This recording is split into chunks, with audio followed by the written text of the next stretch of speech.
back my butterfly kaleidoscope to One Hook, Two Hands. This is Sarah, the creator behind One Hook, Two Hands. And today we are working on our Anne Boleyn square of our 6 project. If you are new here, welcome. As I said before, I am Sarah, the creator behind One Hook, Two Hands. And I like to call my subscribers butterflies because butterflies bring me hope and joy, and each and every one of you bring me hope and joy every day. And kaleidoscope because a kaleidoscope is how butterflies land and take off together in a group, like you would have seen in the beginning of the video, or as I prefer to watch them out in nature. So if you are new here, feel free to flutter on down to that like button if you do enjoy this video, or if you really enjoy it, want to see the rest of the series, or want to see the videos that are going to be coming out, feel free to land over on that subscribe button. Guys, that is the 3rd take of doing that today. I am tongue-tied and my brain is bleh, but we're still going to do this because it's a fun video and it's a fun square. And this one's easier compared to the previous 2.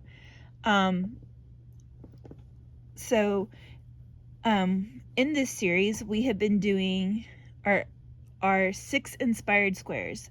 The 6 referring to the Broadway musical, or the O2 musical, The 6, where it is a,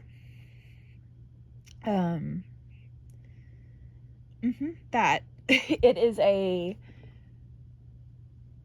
crazy arc when it comes to,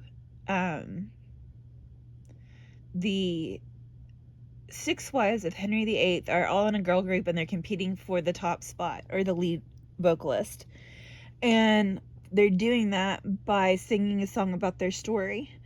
And so each one has its own little thing.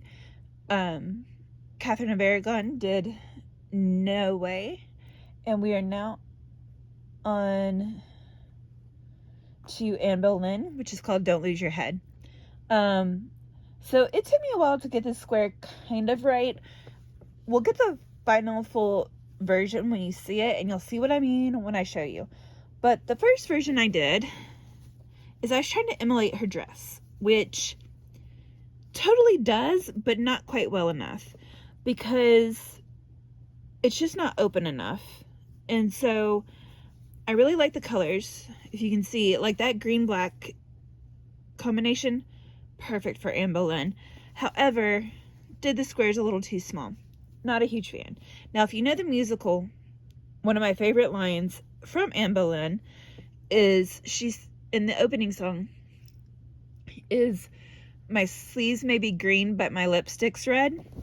And so the reason I say that is because I had to practice with my other green and black that I got, trying to find out if I could get the colors right, which, as you can see, this is more Wicked, I would feel like, than it is Anne Boleyn, but I did practice with it because I needed that to be, because I didn't have enough to make 3 out of this yarn, so I needed to have one to practice with. So what we're going to do are these more open squares with a red lips design on here, but also it's going to look like her skirt that has the small and the big squares.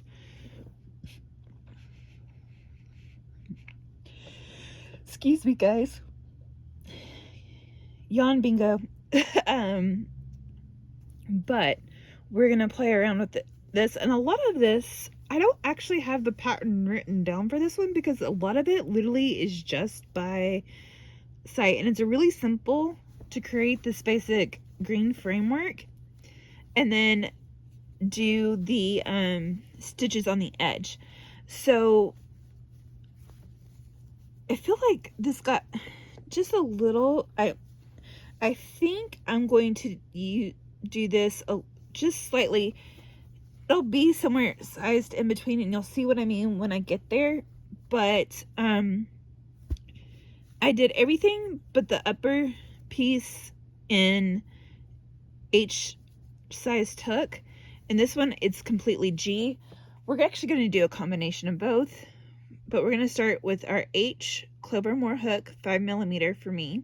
I'm using my Clover Moor. You can use whichever one you feel comfortable with, but this is the one that I'm using, make sure you have scissors and a yarn needle, and grab your yarn that you're using for Anne Boleyn. Now, the Manhattan Yarn Art brand did not have a green and black. It had some pink and black, it had some red and black, it had, you know, the bronzy color that we're going to use for Anna Cleves. It had more of a silvery white color that I'm going to use in the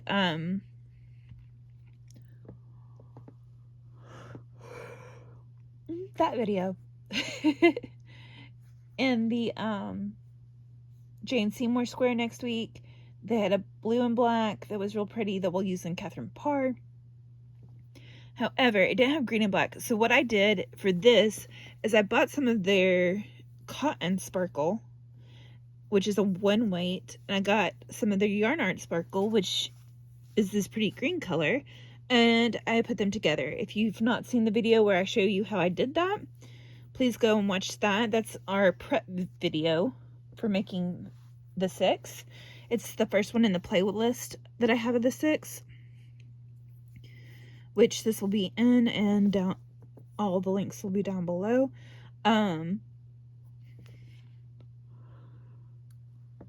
Guys, I'm trying to get better at making sure I've got all the links in. I'm hoping to some this weekend go back, or on the day when after I have my tooth worked on, to put some of those in, but we'll see.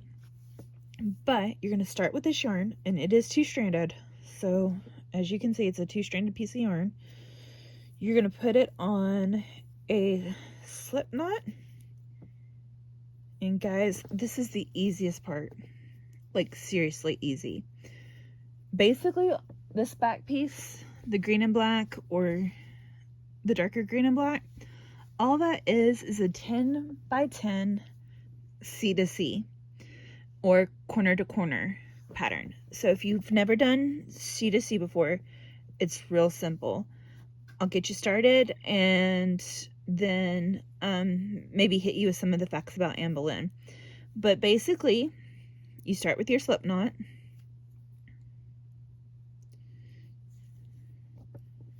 And you're going to chain 6. 1, 2, 3. Now, I like to usually pinch at 3 just because that helps me know where we're going to go here in a minute. But 4, make sure to 5 and 6. Now you're going to do a double crochet in that 3rd chain that you're pinching right here.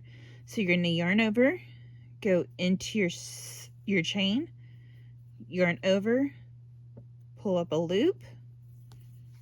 Behave, yarn. I'm already mumbling at my yarn, guys. Yarn over, pull through 2, yarn over, pull through 2.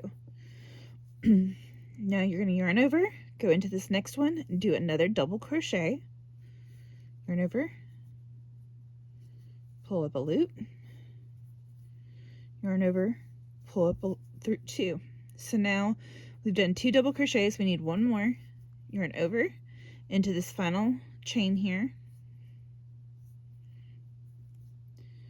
yarn over, pull up a loop through 2, yarn over, pull through 2.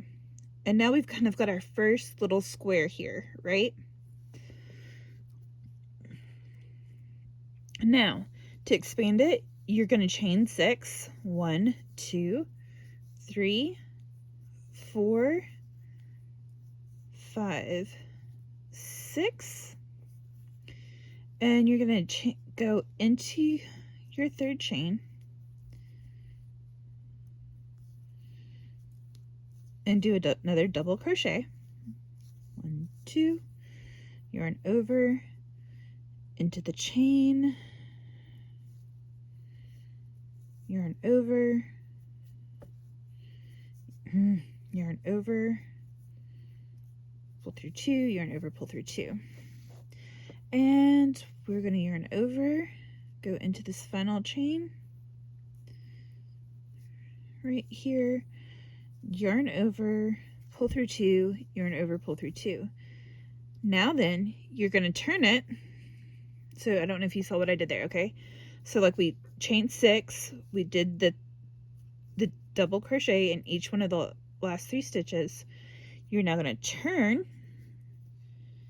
and you are going to slip stitch into this chain space. So you've got these chains here, you've got your C to C there, right? You're going to yarn over, or go into that chain space, yarn over, pull up a loop and through, and you're in chain 3. 1, 2, 3. And you are going to do 3 double crochets, sorry, in this space. 1,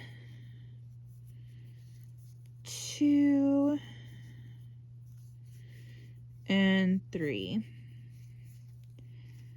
Do what I'm showing you, not what I'm saying necessarily, guys. Because apparently my words are not wording at the end of this Friday when I'm filming. Now you're going to chain 6. 1, 2, 3, 4, 5, 6. You're going to yarn over, go into the 3rd chain from the top of your double crochet and double crochet in it.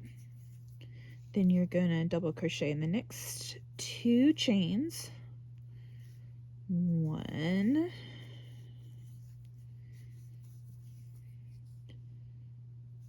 2,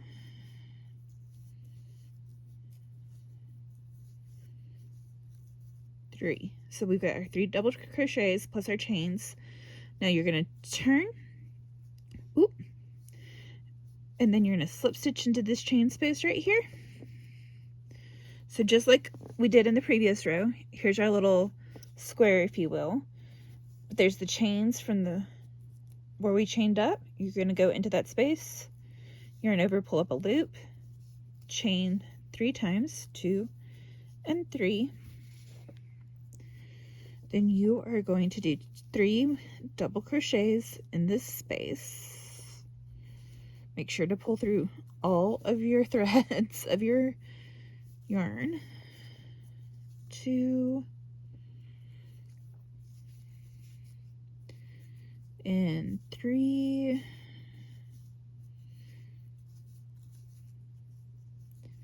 And you're going to go into this next one.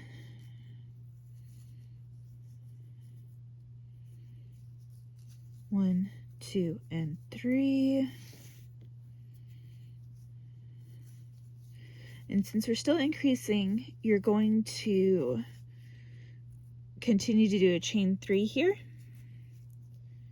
1, our 2nd double crochet, and our 3rd double crochet. So as you can see, we're creating these little squares, right? Where you can kind of see that, where it creates this little square over here.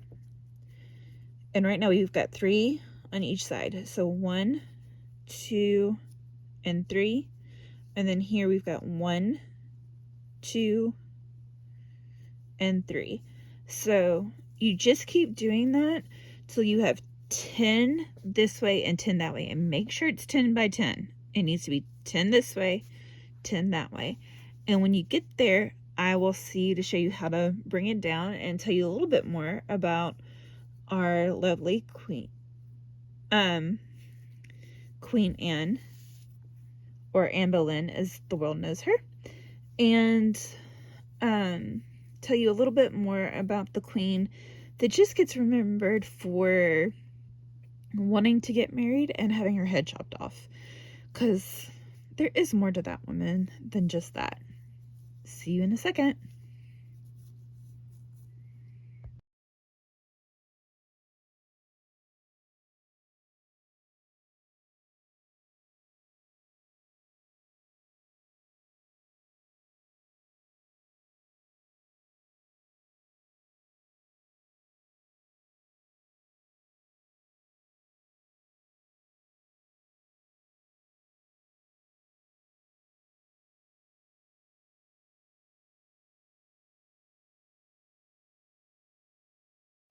Coming on for a second here, I just want to show you that how to count once you have done some, and so maybe you know, maybe you don't know.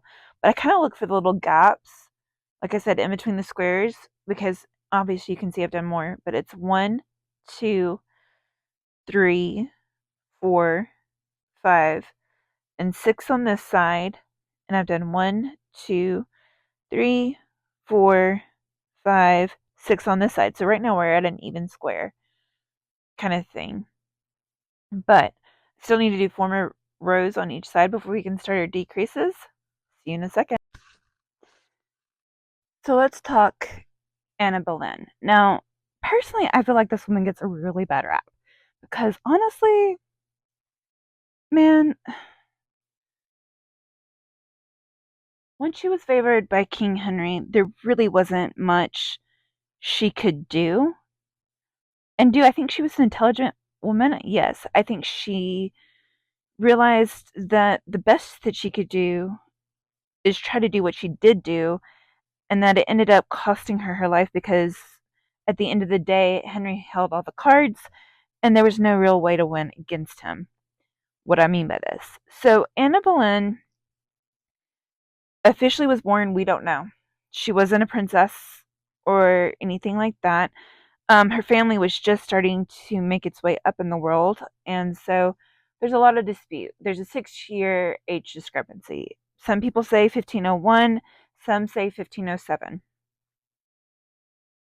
Honestly, even those numbers are sort of calculated from some guesses and good things because while her family was making their way up in the world, they weren't entirely out of the running, but they weren't really like known. So there was a lot of um like it wasn't recorded sons or daughters. None of her siblings, their birthdays are known officially. What we do know is that she died the 19th of May 1536 because by that point she was a queen that Henry had beheaded. She was coronated on the 1st of June in 1533, and she was the last queen to be coronated separate or given title separate as queen, separate from that of her spouse. Um, Kind of a cool fact, she was actually crowned wearing the St. Edward's crown, which is the crown that the monarch wears. And so she was given that crown to be coronated as well by Henry, which does show a level of his affection and his belief in her, honestly. Um, but, you know, at the same time, that also has its own problems coming up. So, um, like I said, nobody knows the dates of both when she and her 2 siblings marry, and I can't remember what her brother's name was all of a sudden, were born. But we do believe Mary is older simply because she was the first mistress of Henry VIII, or not the first mistress of Henry VIII, but the first mistress of Henry VIII in the family. um, um, but it's not a guaranteed thing. It's just kind of what they deduced. Um, it's kind of interesting when you get into the debates about how old she was, because she was sent to um, receive education in courtly manners by Margaret of Austria in the Netherlands. And the interesting thing about this is um, either she was too young to do it and was sent early, or she was still really young because her title, even within the court, was always titles that they would kind of use with children. But she was highly favored at both this court and the second court she went to before returning home to England, um, where they all really enjoyed her and enjoyed her conversation and things like that. Anne was thought to be incredibly intelligent. I did not try to list off all the things that she did and was educated in, but man, that woman was highly educated for the day. And I think being in multiple courts also helped her. Um, But one of her big things she was educated in was actually religious philosophy, which kind of comes later to play in what she went through. Because in order to officially be able to wed Henry, they basically had to go against the Church of England, um, which is a fun little line in the song if you've not heard it. Um, let's see. I said highly intelligent. Um, After being educated in the Netherlands, she was sent to the French court to be a lady to Mary Tudor. Oh, not Henry's cousin, not not the Scottish one. This was the wife, or the it was Henry's sister, um, Mary Tudor, who was sent to France to marry one of the Dauphins. But he ended up dying, which happened a lot to Dauphins. And I'm not saying that right, and I apologize to my French people. But she was in that court, and after Mary Tudor left, she actually stayed and was a part of the court for another several years, attending Mary's stepdaughter. Um, which again, I thought was kind of interesting. I hadn't ever heard that particular fact.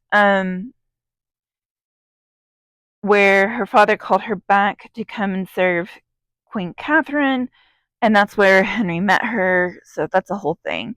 Henry actually ended up courting her for about 7 years in total, which is kind of crazy when you think about it. Um, really came into their lives in 1526. Um, but when he started taking interest in her, she refused to be a mistress.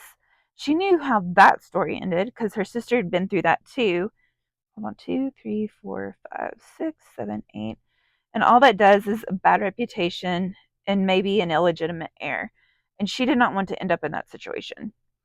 So really the only thing to do was to hold out for marriage. And I can understand why. It wasn't like if he was courting you, there was no getting away because like there had been several other mistresses that he would have them married off, and he actually did try to marry Anne off at one point. That's a whole nother conversation. He tried to arrange a marriage for her to one of the courtiers, but her father kind of put the kibosh to it. But like I can only imagine if she had ended up married to him, that her husband would have encouraged her to basically have been a prostitute to Henry. So, like, kind of against her will outside of her marriage, and because it brought favor to the family. And I can only imagine that having seen what her poor sister went through because of Henry, and everything else, that she decided, nope, not doing that. I'm going to hold out for marriage. And it was not uncommon for kings at that point to get annulments in order for the line of succession, all of the things. Like it was not uncommon. And actually, that was something interesting I kind of learned about this, even though I had heard the story several times. They always make it out like she came in and was like, divorce your wife, marry me. But no, she was just holding out for marriage in general. And it wasn't uncommon for kings at that time in multiple countries to get annulments. The reason the Pope didn't give Henry the annulment is because some other political things were going on at the time. Catherine's nephew, Charles, I can't remember what number, from Spain, ended up becoming, through conquest, the Holy Roman Emperor. And because he was now emperor, that means on every side in Italy around the Vatican,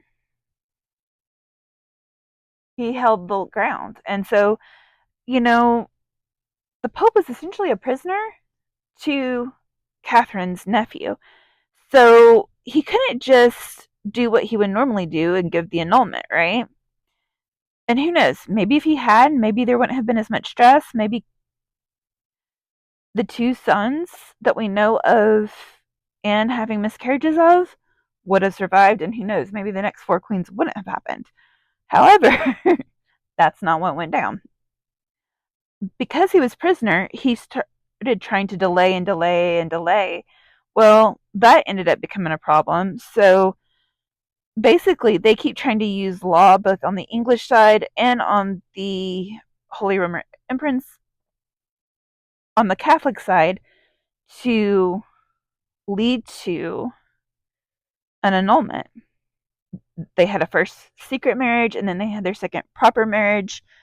Um, After she was coronated, by the way, she was made queen before the marriage. Or no, sorry, I've got that back. I got the dates flipped around on here. But because um, the Pope was a captive and Wolsey couldn't get him to commit to doing the annulment like he normally would have, which eventually would lead to Wolsey's death, even if it was just by illness, caused all sorts of problems. Well, like I said, she'd go on to be married to Henry, coronated queen. The son that they thought she was bearing turned out to be Elizabeth. Then she had a miscarriage of a son that was only 3.5 months old in the womb. And then she ended up, and that's the term that they use, guys. So please do not debate about how I said that. But after that, she also had one final son that miscarried much later, and did so because, in theory, she saw Jane Seymour on Henry's lap towards in 1536 that led to the second miscarriage. Again, would that have happened if Wolsey had been able to get the annulment, or the Pope had actually been able to get the annulment before everything in the kitchen sink broke loose? Because truthfully, honestly, there is, had the annulment happened and she'd been able to live relatively stable, I mean, there were good years in their marriage as well. You know, Catherine of Aragon had good, like, long, good years in her marriage. Same thing with Anne. And it makes me wonder, had there not been these external stressors, would they have had as many miscarriages? I still think Catherine of Aragon, had to do with being too interrelated to Henry and just the right combination of or the wrong combination of genetics when it bring a male son to term. But there's a part of me that wonders, at least with Anne, it could have worked had things gone differently. But unfortunately, things did not go that way, and we get the next four because there's really not a lot of length of marriages after Anne Boleyn. You know, they had a long, like I said, relatively a long courtship. Same thing with Catherine of Aragon. I mean, they were married 20 something years. So again, there was a very different, like if just one or two things had happened slightly at a sooner, faster something, maybe we could have prevented the entire mess coming up. One of the interesting things also is he had to find a way out of Anne, and he started to feel like maybe she had seduced him, and that had caused her to not be able to have a male child. And so, from the miscarriages, just like he felt that way about Catherine of Aragon, Aragorn, I cannot pronounce stuff tonight, guys. I apologize. But because of all that, he would go on to declare her a seductress, a temptress, kept trying to send people to get her to admit to it. Didn't happen. She much like Catherine, um, had sent a letter basically saying I'm innocent and I'm not going to fall prey to this. And um,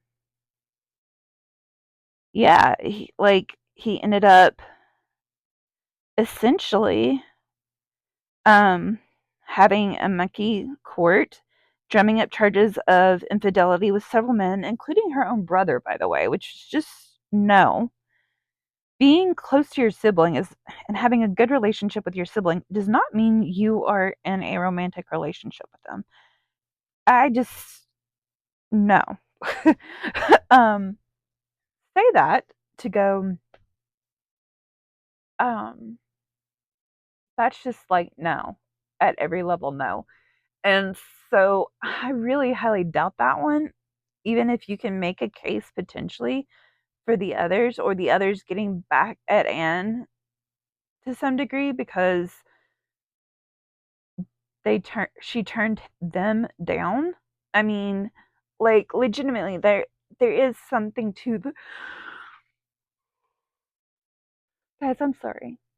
There could be something to that. However, again, I just go, it's redonkulous. But um you add all of that in and um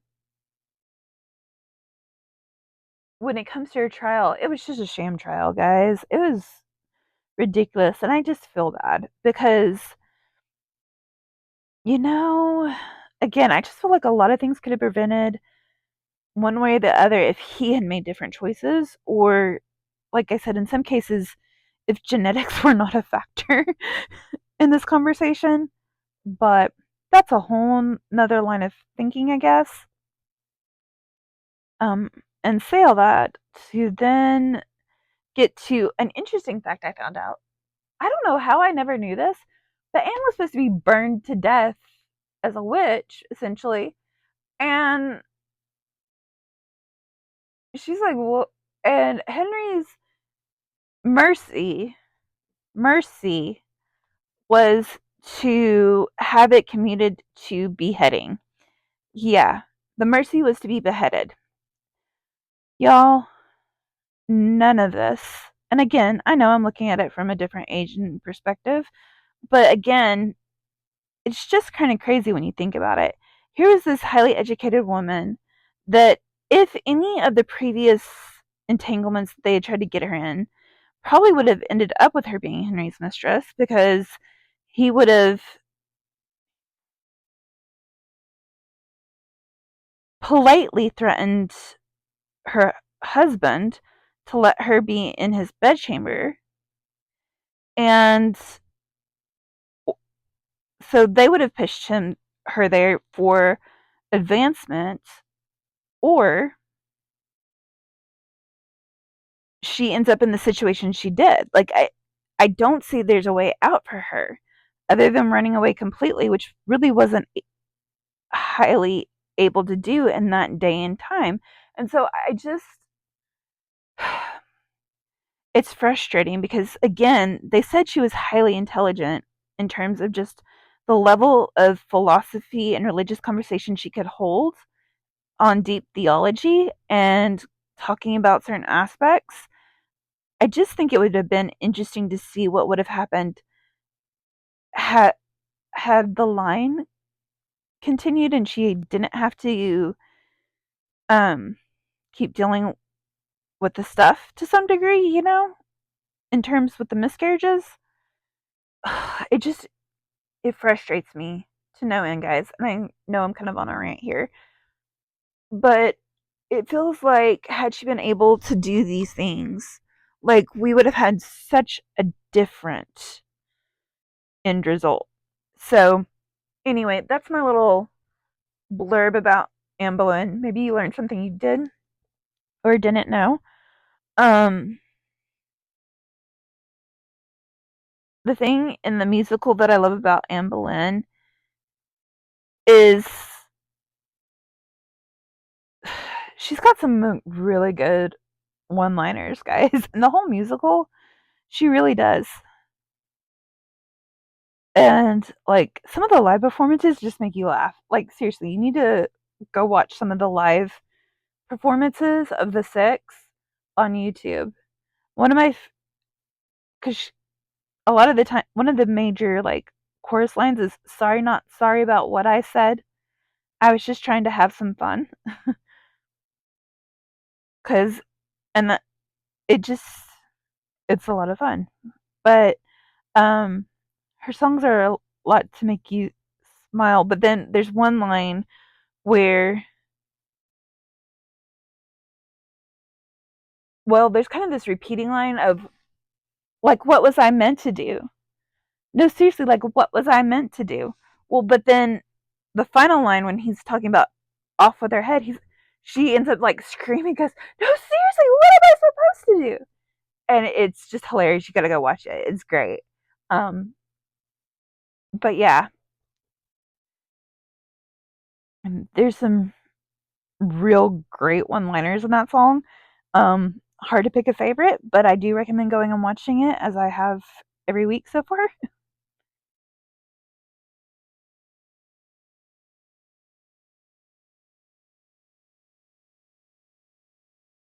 And I'm going to do one more passive rows and I'll be back to show you how we start decreasing this, okay? All right, guys, so we have done our turns until where we have gotten 10 on each. So just as a 1, 2, 3, 4, 5, 6, 7, 8, 9, 10 squares. And over here we've or clusters, they're really granny clusters. 1, 2, 3, 4, 5, 6, 7, 8, 9, 10. But I like to call them squares because you've got also that little chain 3 right there, right? Now, that you don't want to increase anymore, so you're actually going to turn your work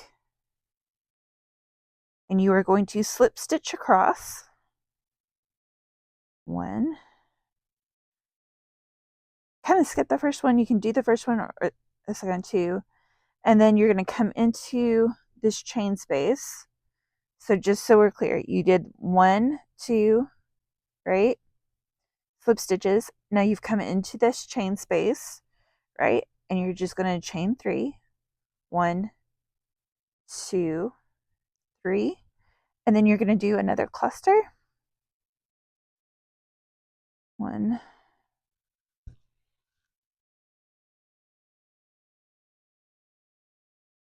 2, and 3. And then you're going to go into this chain space like you've done in previous rows. Chain 3, 3, and do your next cluster. But you can already see it's starting to create the next edge, right? So we have the edge down here. We've gotten our length on it, and then we're going to create this edge by doing what we just did. When we get over to this side, I'll show you what you do here.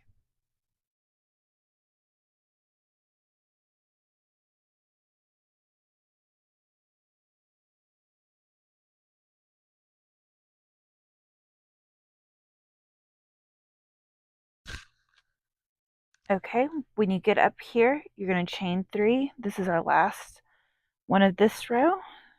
We're going to chain 3. We are going to we're going to do our granny stitch inside of the chain 3 space here. 2 and 3. And you're going to slip stitch into the chain space to attach it to the other side, right? But now you're going to flip it and you're going to go slip stitch into these 1,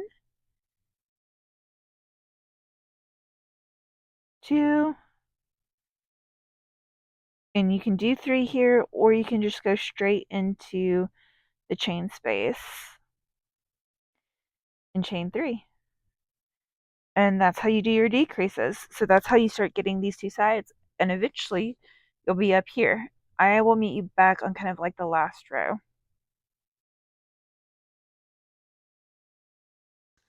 Alright, so we've come down to our last one. I put my 3 double crochet cluster in, and we're coming over here and we're slip stitching to this stitch right here. Please ignore this. I did have to add a little bit more to this, but we are going to fasten off.